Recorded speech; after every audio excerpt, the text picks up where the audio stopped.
Bonjour, alors nous voici donc dans notre 15e Éléphantastique et nous allons parler aujourd'hui, dans la suite de ce que nous avons vu la dernière fois, des défenses de l'éléphant et plus particulièrement de l'ivoire et du trafic d'ivoire.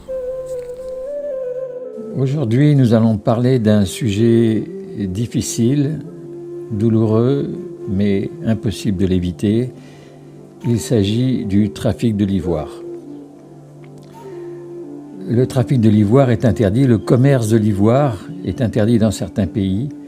Des associations se battent pour interdire ce commerce et on les comprend, vu que des milliers d'animaux sont massacrés, une race considérée comme étant en voie d'extinction si rien n'est fait pour stopper l'hémorragie.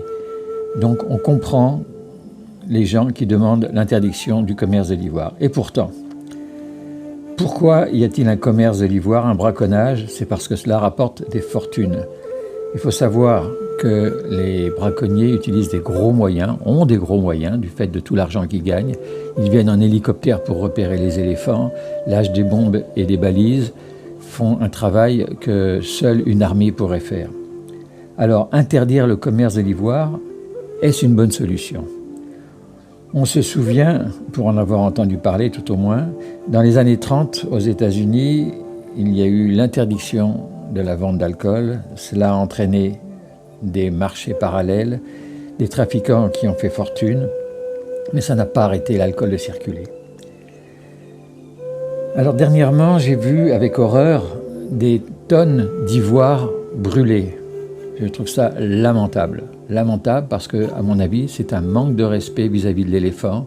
Un éléphant massacré, tué, on lui coupe les défenses, c'est la seule chose qu'il laisse comme trace de son passage à l'humanité, des défenses qui sont des objets magnifiques, et on les brûle.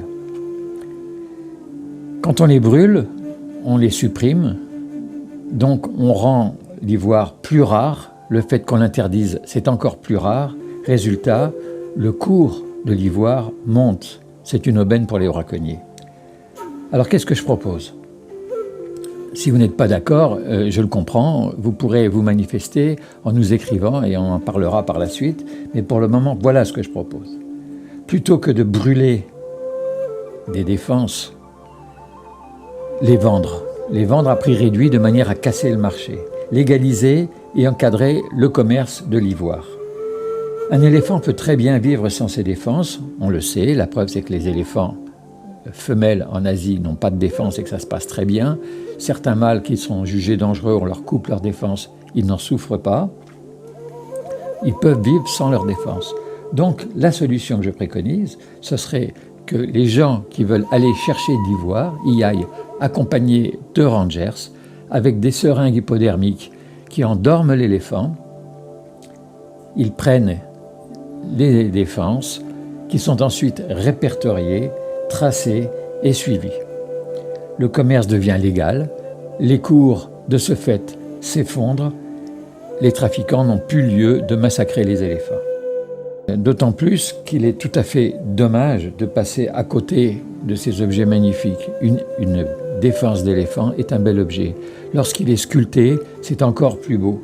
Alors que les sculpteurs sur ivoire se remettent au travail, un commerce légal qui peut redémarrer et les éléphants pourront vivre heureux même sans défense.